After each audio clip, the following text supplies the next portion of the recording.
Mr. President, Excellencies, ladies and gentlemen, thank you for taking part in this important forum in an important year. We are celebrating the 80th anniversary of the United Nations.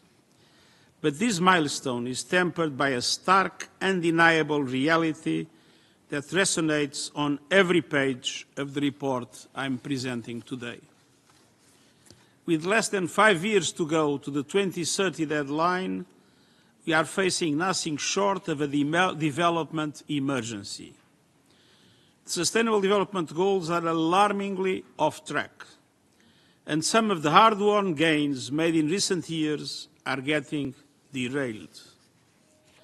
Progress is too slow in the fight against poverty, hunger, inequality, the climate crisis, decaying infrastructure, and under-resourced education, health and social protection systems. We must never forget that a development emergency is, at its root, a human emergency. The lives and futures of millions of people hang in the balance, and this development emergency is also a funding emergency. Resources are shrinking across the board, and they have been for some time. For example, as detailed in my report, total financial contributions to the UN development system dropped by $9 billion or 16% in 2023 from the year before. We can imagine the number of 2024, taking into account what we have witnessed in the recent decisions. Our organization is increasingly asked to do more with less, a trend that will continue for the foreseeable future. These years, donors are pulling the plug on aid commitments and delivery at historic speed and scale. But the report we are discussing today also carries an important message of hope. Hope found in the progress we have achieved together to reform and reposition the UN development system, making it more efficient and cost-effective. Hope in the UN80 initiative to build on these reforms and drive more of the change we need across the system for a more impactful, cohesive and efficient organization. Hope in your continued strong support of and engagement with our resident coordinators and country teams. And hope that lies in the potential of the Pact for the Future to accelerate progress towards the Sustainable Development Goals, a pact that secured consensus at the Summit of the Future. Let me be clear, while the context has shifted since the Pact's adoption, its commitments are more important than ever. And this includes its bold calls for action on all the elements required to boost progress on sustainable development, including financing for development, the provision of debt relief, and strengthening the international financial architecture. We cannot allow headwinds to blow these commitments off course. We will continue working closely with all Member States and partners to keep our agenda on track, deepen our ongoing transformation, and to do so in the context of the UN80 initiative to drive progress across the system. And we will ensure we can fully deliver and maximize the benefits of every single mandate of the landmark General Assembly Resolution 72-279 that ushered in these reforms of the UN, development system. Excellencies, in this spirit, and guided by the report and the discussion today, I would like to highlight 4 areas where we are making progress, where more is needed, and our Member States can support this work. First, we must hold fast to our commitment to the Sustainable Development Goals. This is a critical year for development. But across the board, we face a crisis in the means of implementation, from financing to trade, governance and institutional capacity to accelerate progress. Acceleration means Member States keeping alive the bold commitments they made in adopting the goals in 2015, as well as through the Pact for the Future. And this includes easing the debt burden on developing countries, scaling innovative sources of finance, and pushing forward on reforms to the international financial architecture. The upcoming Fourth International Conference on Financing for Development in Seville will be a key moment in driving the change we need. Acceleration requires bold transformations. We must continue travelling the clear pathways to progress outlined in the report. Key areas where we can spur progress across all the goals, such as food systems, energy access, digital connectivity, and supporting economic growth through trade. Now is the time to build more political will and institutional capacity to support these essential shifts and drive progress. Second, we will continue tailoring our operations to the needs and priorities of host countries. We know we are on the right track. In the last year alone, Resident Coordinated supported over 160 countries. Our work across the system and with governments is becoming more integrated and coordinated every year. 87% of host governments and 83% of donor country governments agreed that UN entities are working more collaboratively than before the reform. And 98% of host governments agreed that UN activities, as articulated in our cooperation frameworks, are closely or very closely aligned to national priorities. The evidence is clear.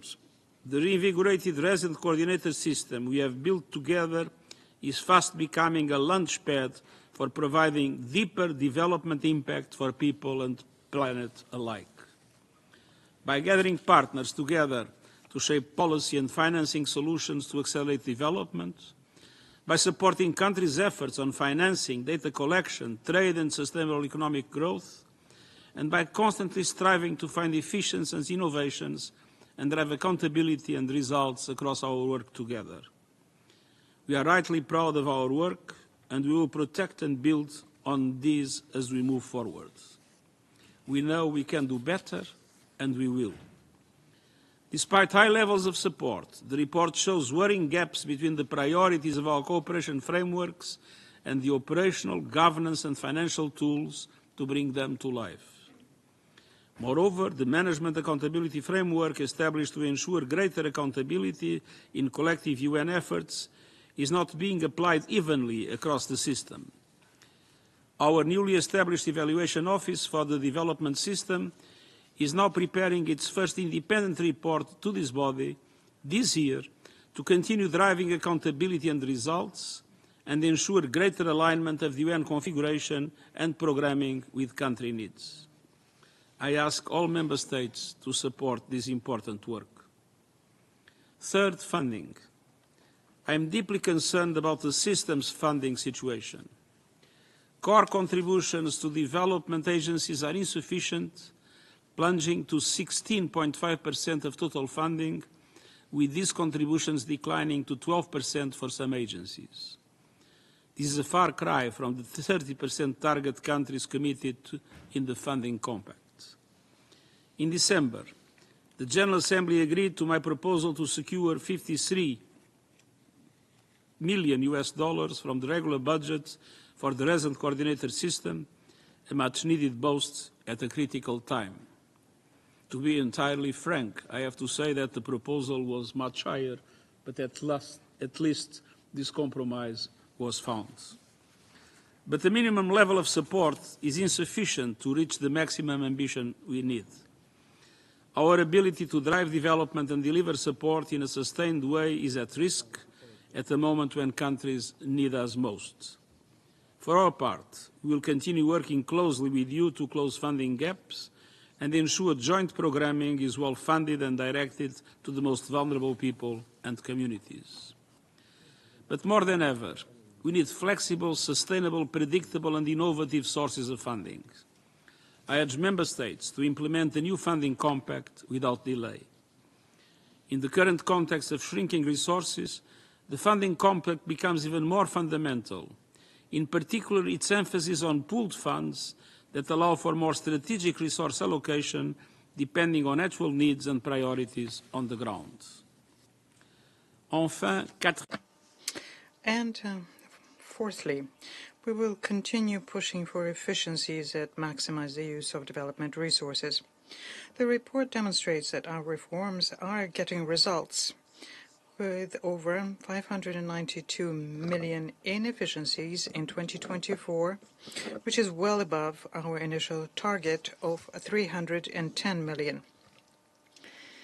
These savings were achieved through individual agency efforts to streamline services and supply chains, as well as through the increased use of shared services across entities, including travel, conference, and administrative functions, and other key efficiencies. But we can and we must do more. From the very beginning of my mandate, we embarked on an ambitious reform agenda to strengthen not only how we work and deliver, but how we leave no stone unturned in finding cost savings and efficiencies. The UN80 initiative is an important opportunity to carry this work forward by rapidly identifying efficiencies and improvements in the way we work, by ensuring that a greater share of our resources are allocated for development programs rather than administrative costs, by thoroughly reviewing the implementation of all mandates given to us by member states, which have significantly increased in recent years, and through a strategic review of deeper, more structural changes and program realignment in the UN system. UN80 is not about responding to global cuts. It's about responding to global needs, the needs of people around the world. They need to ensure that we support them in the right way, with the right programs and country configurations, and the need to be as efficient, streamlined, and impactful as we can be. Here again, we need support of member states to make sure our activities are more efficient. Your Excellencies, ladies and gentlemen, as we continue on this road to reform, we need to bear in mind what is most important, and that is those people around the world who are counting on us. The report we're considering today is not limited to just numbers. It deals with the services and assistance we provide to people and communities which are the most vulnerable, the most disadvantaged the world over, and has to do with the people throughout the world whose labor finances our work. It also deals with our capacity to meet the expectations of member states and act in accordance with the priorities of each country. It also has to do with our constant quest for efficiencies and effectiveness and responsibility, whilst remaining loyal to the fundamental values we've had since the very beginning. So let's work together, shoulder to shoulder, to build better and more effectively, rising to the challenges of today and tomorrow. We need to adapt ourselves to our mission. We need to be ready to act, and we count on the full support of member states to continue moving forward. I thank you.